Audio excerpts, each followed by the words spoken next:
This story is titled, Parents Skipped My Wedding to Attend My Entitled Sister-in-Law Birthday, and I Broke Down in Tears at the Aisle. Hey everyone!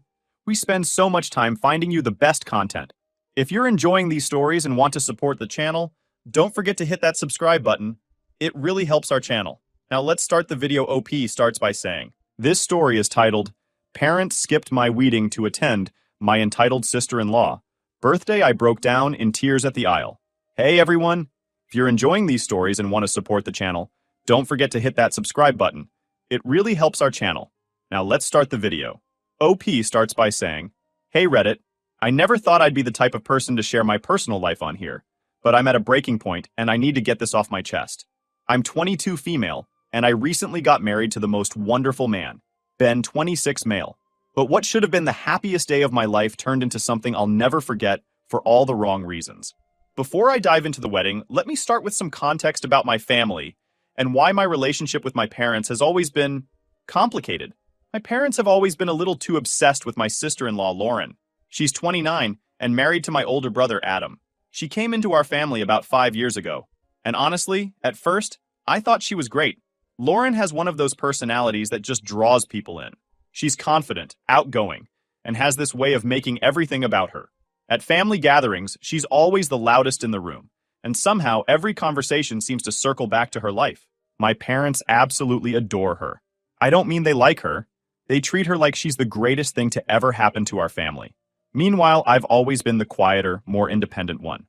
I'm not saying I'm perfect, but I've never been the type to demand attention or make a fuss over things.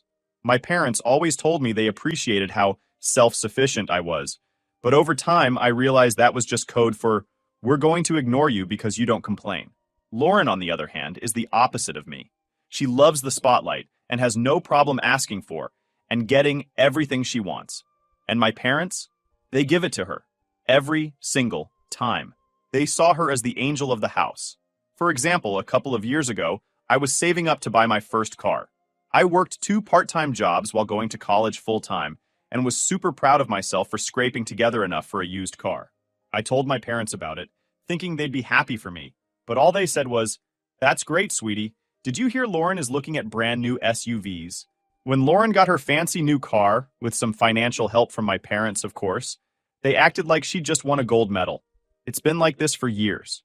Every time I accomplish something, it's a footnote in their world compared to whatever Lauren's doing. She throws these over-the-top birthday parties every year, and my parents treat them like national holidays. They help her plan, spend weeks picking out the perfect gifts, and gush about her decorations like she invented party planning. When it's my birthday, a card, maybe dinner if they remember. Despite all this, I kept telling myself that my wedding would be different. I thought, this is my big day. They'll finally put me first. My fiancé and I planned a small but beautiful ceremony. Nothing extravagant, but it was important to me that my family was there. I even picked a date that wouldn't conflict with anything else, because I knew how easily my parents get distracted. But as the months went on, I noticed a familiar pattern. Lauren's birthday was just a week before my wedding, and my parents started getting more excited about her party than my ceremony. They'd ask me questions about the wedding here and there, but it was always an afterthought. Conversations with them would go something like this. Me. I finalized the seating chart for the wedding. Mom. That's nice, sweetie. Did you know Lauren's having a photo booth at her party? Isn't that so creative? It was frustrating, but I kept convincing myself. I thought, it's just a birthday party. They'll still be there for my wedding. I should have known better. About a week before the wedding, my parents sat me down for what they called a quick chat. I figured it was going to be about last-minute plans or something, so I wasn't prepared for what they actually said. My mom, avoiding eye contact, started with, Sweetheart, we've been meaning to talk to you about something. That's when my dad jumped in. We might not be able to make it to your wedding. I swear my heart stopped for a second. What do you mean you might not make it? It's my wedding. You've known about this for months. My mom sighed like this was hard for her. Lauren really needs us to help with her birthday party. She's been so stressed, and we promised we'd be there to set up and keep things running smoothly. I just stared at them, trying to process what I was hearing. So, you're telling me you're skipping my wedding? For a birthday party? It's not like that, my dad said, trying to sound reasonable. You've always been so independent. We figured you'd understand. Lauren's been planning this party for months, and she's counting on us. I've been planning my wedding for months, I shot back. This isn't just any day. It's one of the most important days of my life. My mom gave me this apologetic smile that made my blood boil. We'll try to make it to the reception, sweetie, but you know how much Lauren needs us. That was it. They had made their decision, and no amount of arguing was going to change their minds. I left the conversation feeling invisible, like my wedding didn't even matter to them. The days leading up to the wedding were a blur of last-minute details, and trying to keep myself from completely falling apart. I didn't tell many people about what my parents had said because, honestly, I was embarrassed. How do you explain to someone that your own parents chose a birthday party over your wedding?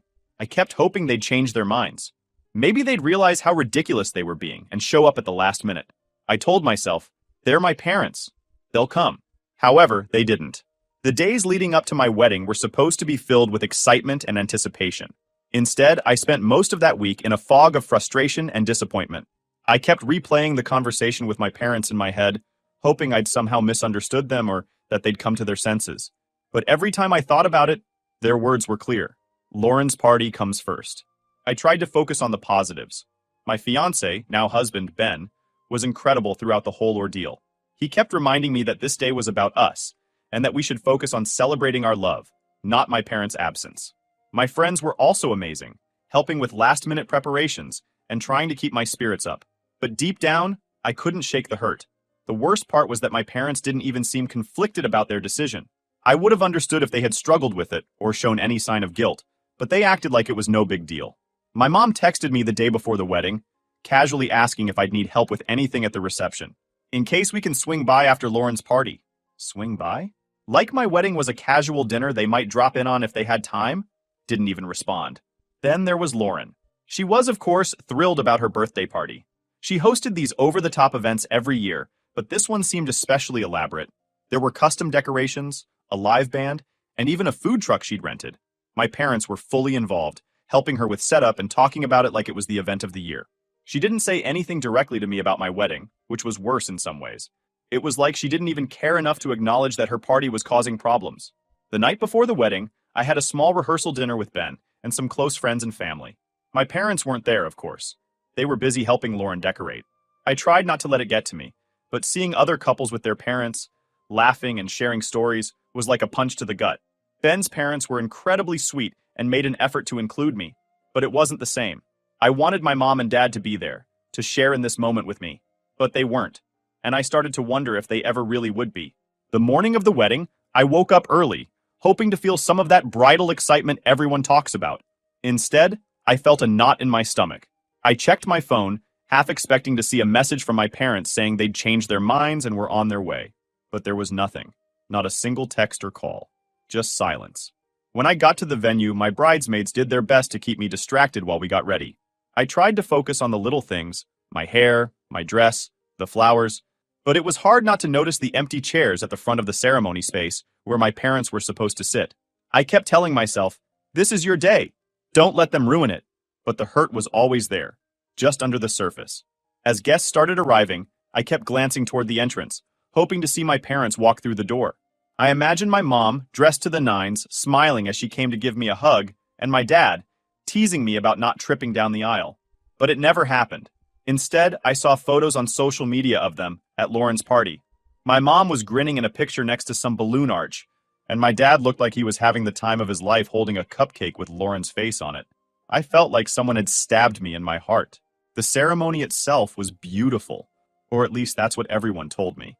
I wish I could say I fully enjoyed it, but I was so distracted by my parents' absence that it was hard to focus. When I walked down the aisle, I kept my eyes on Ben, trying not to think about the empty chairs. I smiled for the photos, said my vows, and tried to act like everything was fine. But inside, I was breaking.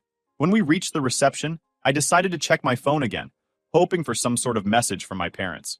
Maybe they'd feel bad and decide to come late. But instead, I saw my mom had posted a photo with the caption, "Helping Lauren pull off the best party ever." So proud of her. I wanted to scream. Throughout the reception, people kept asking about my parents. Where are they? Are they okay? I didn't know how to answer without sounding like a bitter bride, so I just said, "Oh, something came up." But inside, I was furious. I couldn't believe they were making me lie for them on my day. Toward the end of the night, I finally broke down. Ben found me sitting in a corner, trying to hold back tears. He sat next to me, wrapped an arm around my shoulders, and just let me cry. They don't deserve this space in your head, he said softly. You have so many people here who love you. Let's focus on them. He was right, of course, but it didn't make it hurt any less. By the time the night ended, I felt like I had been through a battle. I was exhausted, emotionally drained, and still trying to make sense of everything. My parents' choice to prioritize Lauren's party over my wedding wasn't just a one-time mistake, it was a reflection of years of favoritism and neglect. And for the first time, I started to wonder if my relationship with them would ever recover. As Ben and I drove off at the end of the night, I stared out the window, trying to process everything. My wedding day was over, and while it had been beautiful in many ways, it wasn't the day I had dreamed of. My parents' absence hung over everything like a dark cloud, and I knew it wasn't something I could just move past. This was a wound that would take a long time to heal. The day after the wedding, I woke up feeling a mix of relief and emptiness. On one hand, the whirlwind of planning, stressing, and smiling through the pain was over. On the other, the reality of what my parents had done was starting to sink in. It wasn't just that they missed my wedding. It was the clear message their absence sent. I wasn't their priority. I never had been. I tried to go about the morning normally. Ben made me breakfast, and we sat at the table pretending everything was fine, but I could feel the unspoken question between us. What now? Ben, as always, was patient and kind, letting me process at my own pace. He didn't push me to talk, but when I finally started venting, he listened like every word mattered. I just don't get it, I said, pushing my food around my plate. How could they think this was okay? It's not just about the wedding. It's the fact that they didn't even care enough to try. They didn't even call Ben. Not once. He nodded. It's not about you, though. This is on them. They've shown you who they are, and as much as it sucks, you can't change them. Although he was right, part of me wanted to give them the benefit of the doubt, to believe that maybe they'd had some kind of epiphany and would call me, apologizing and begging to make things right. But as the hours ticked by, my phone stayed silent. By mid-afternoon, I decided to confront the situation head-on. I drove to my parents' house, feeling equal parts nervous and angry. When I got there, I found them sitting in the living room, laughing over something on my dad's phone. My mom looked up when I walked in, her smile fading slightly. Hey, sweetie, she said casually, as if nothing had happened. How was the wedding? I couldn't stand her ridiculous question. I stood there for a moment, stunned by how nonchalant she sounded. Are you serious? I asked, my voice sharper than I intended. You weren't there. You didn't even call. And now you're asking how it was? My dad shifted uncomfortably, but my mom just sighed. We didn't mean to hurt you, she said, her tone defensive. Lauren really needed us. You know how much she puts into her parties, and we couldn't just leave her hanging. Leave her hanging! My voice rose. It's a birthday party. She has one every year. This was my wedding. Do you even understand how humiliating it was to stand there, looking out at the crowd and see your seats empty? My dad finally spoke up, his tone calm but patronizing. We thought you'd understand. You're always so strong. And Lauren was really stressed. It wasn't about choosing one over the other. It absolutely was about choosing one over the other, I shot back. And you didn't choose me. You've never chosen me. This wasn't just some small mistake. You missed one of the most important days of my life, and you didn't even try to make it right. They both went quiet for a moment, and I could see my mom searching for the right thing to say. Finally, she muttered, We're sorry if you feel that way, but what's done is done. Can't we just move on? How am I supposed to move on when you don't even acknowledge how much you've hurt me? You didn't just miss my wedding. You made it clear that I don't matter to you. Not compared to Lauren. The room was heavy with silence after that. My parents looked at each other, then back at me, but neither of them said anything. I could feel the tears welling up, but I refused to let them fall. I wasn't going to cry in front of them. I can't do this right now, I said. I need some time. Without waiting for a response, I turned and walked out. As I drove home, I felt a mix of anger, sadness, and a strange sense of clarity. I had always known my parents favored Lauren, but this was the first time I truly realized how deep it went. Their indifference, their excuses, their refusal to take responsibility, it was just a lot. I didn't have to keep pretending everything was okay anymore. When I got home, Ben was waiting for me. He didn't ask how it went. He could tell just by looking at me. Instead, he pulled me into a hug, and for the first time that day, I let myself cry. I don't know if I can forgive them, I whispered. You don't have to, he said simply. At least not right now. Take your time. Focus on yourself. You don't owe them anything. That night, I sat down and started writing a letter. Not to send, but just to get my feelings out. I poured everything onto the page. The years of feeling second best, the countless times they prioritized Lauren over me, and the heartbreak of their absence on my wedding day. It wasn't pretty or polished, but it was honest. And for the first time in days, I felt a small sense of relief. I didn't know what would happen next. I didn't know if my parents would ever truly understand what they'd done, or if they even cared enough to try. But in that moment, I realized that I couldn't keep carrying the weight of their choices. This was their failure, not mine. And if they didn't want to be part of my life, then maybe it was time for me to stop trying to make them. In the days that followed my confrontation with my parents, their absence at my wedding began to spread.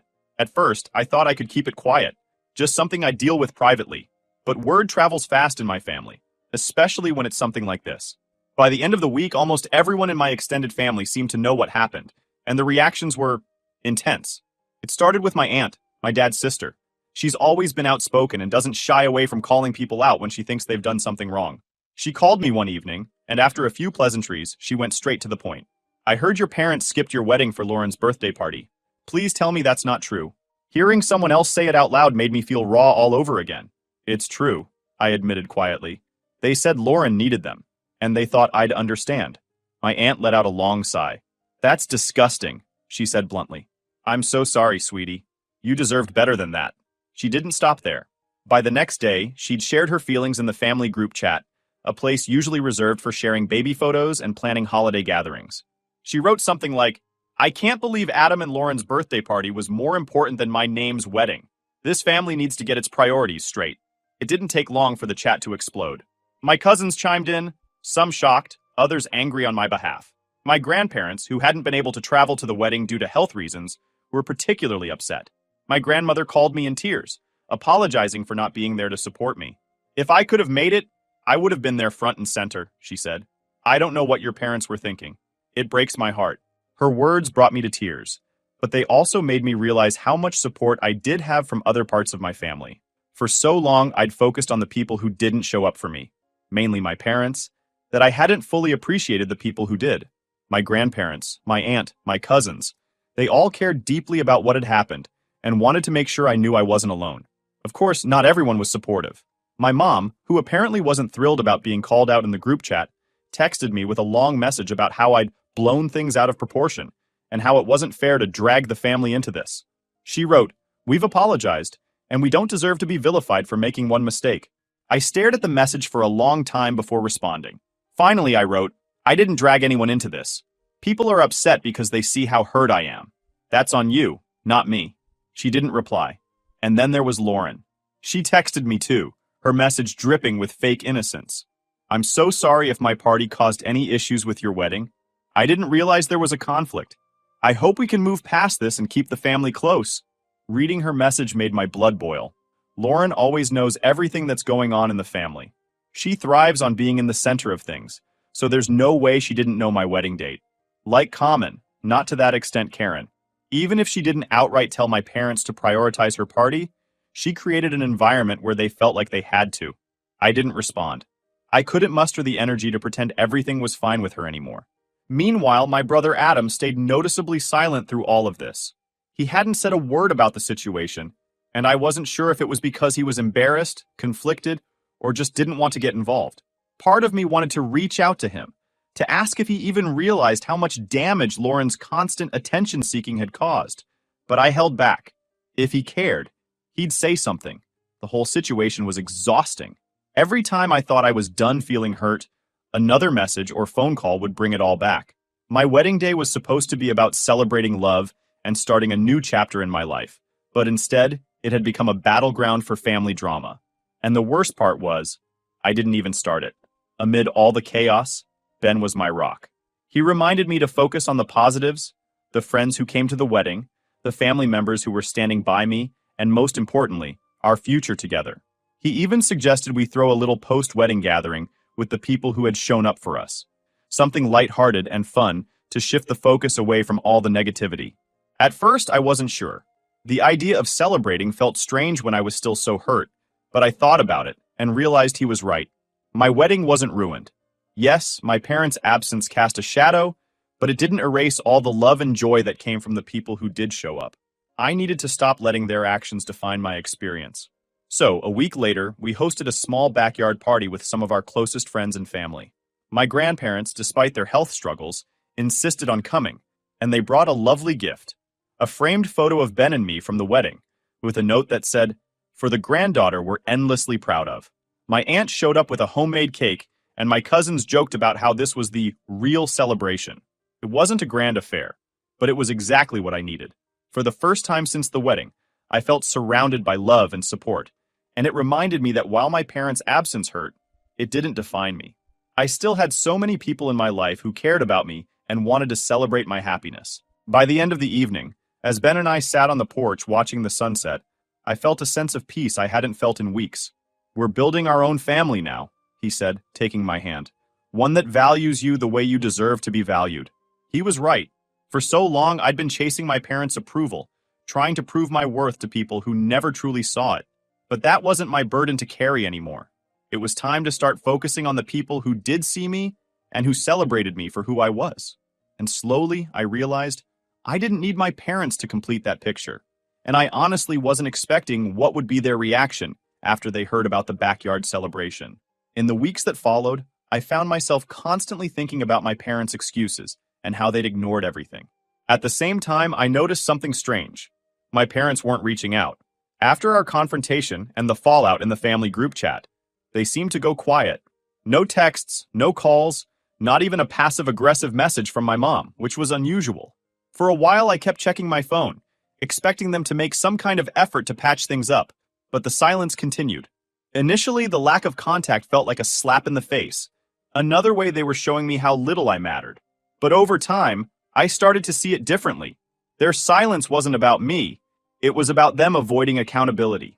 They didn't want to face the consequences of their actions, or have to deal with the backlash from the rest of the family. And honestly, that wasn't my problem anymore. One of the most surprising moments came when my brother Adam finally broke his silence. He called me out of the blue one evening. I picked up hesitantly. "Hey," he said awkwardly when I picked up. "I know it's been a while, but I wanted to check in. How are you doing?" His tone was hesitant, almost unsure, which wasn't like him. Adam had always been the confident, take-charge sibling, the one who seemed unaffected by family drama. "I'm fine," I replied. "Why?" There was a long pause on the other end of the line before he finally said, "Look, I've been thinking a lot about what happened with Mom and Dad. I know I didn't say anything at the time, but I want you to know that I'm sorry. I should have done more to stand up for you." His words caught me off guard. For years, I'd resented Adam for his silence, for the way he let Lauren dominate the family dynamic without ever stepping in. Hearing him acknowledge it, even a little, felt like validation I hadn't expected. "I appreciate that," I said carefully. "But it's not just about you standing up for me. It's about the fact that this has been going on for years, and no one's ever done anything to change it." "I know," he admitted, "and I'm not trying to make excuses. I guess I just didn't realize how bad it had gotten until the wedding. Seeing you go through that, it wasn't right. I've been talking to Lauren about it too, trying to set some boundaries." Hearing him mention Lauren made me nervous, but I forced myself to stay calm. "And how's that going?" I asked, unable to hide the skepticism in my voice. "It's a work in progress," he said with a small laugh. "But I wanted to let you know that I see it now. I see how much this has hurt you, and I'm going to try to do better." His words felt genuine, and while I wasn't ready to fully forgive him or trust that things would change overnight, it was a start. In the meantime, I continued focusing on myself. I started to shift my perspective. I stopped waiting for my parents to reach out. I poured my energy into the relationships that brought me joy and fulfillment. However, to be honest, I still had some hope. The turning point came one evening when I was sitting in the living room with Ben. We had just finished dinner, and I was scrolling through my phone when a text from my mom popped up. It read, "We miss you, sweetie. Can we talk?" I stared at it for a long moment, my stomach twisting. It was the first time she had reached out directly since our confrontation. Part of me wanted to reply immediately, to grab onto the tiniest thread of hope that maybe, just maybe, this time would be different. But another part of me knew better. I'd seen this pattern before. She'd reach out, we'd talk, and somehow it would all circle back to how I needed to move on and let it go. "Are you going to reply?" Ben asked. "Not yet. I need to figure out what to say." For the next couple of days, I mulled it over. I thought about everything that had led to this point. The years of feeling overshadowed, the countless times I'd tried to prove myself, and of course the way they had dismissed my wedding, like it was an afterthought. I realized that responding without clear boundaries would just set me up for more disappointment. So, when I finally replied, I kept it short and to the point. "I'm open to talking, but only if you're willing to listen and acknowledge how much this has hurt me. I'm not interested in excuses or being told to move on. Let me know if you're ready for an honest conversation. I didn't expect much, and I wasn't surprised when the response came hours later. We're sorry you feel this way, but we've already apologized. We don't know what else you want from us. These words were the same dismissive tone they'd used before, and it confirmed what I already suspected. They weren't willing to meet me halfway. They weren't ready to take responsibility for their actions or to see things from my perspective. I didn't reply. Instead, I sat down and made a decision I'd been avoiding for weeks.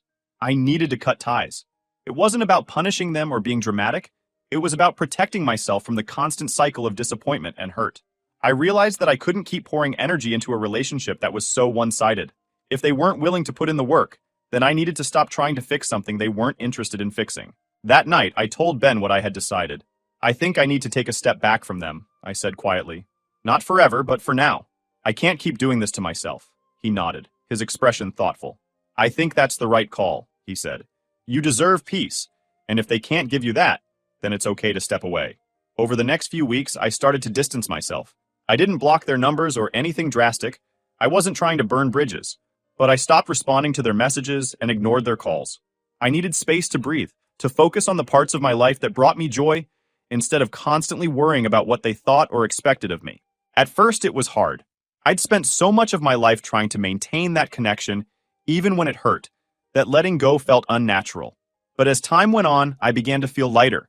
I started to realize how much of my energy had been tied up in trying to make them see me, to value me, and how freeing it was to let go of that burden. The family group chat, predictably, didn't stay quiet for long. My mom eventually started posting vague messages about misunderstandings and family being more important than grudges. My aunt, bless her, wasn't having any of it. She called them out again, writing, "Misunderstandings don't happen when you skip your daughter's wedding. That's a choice, not a mistake."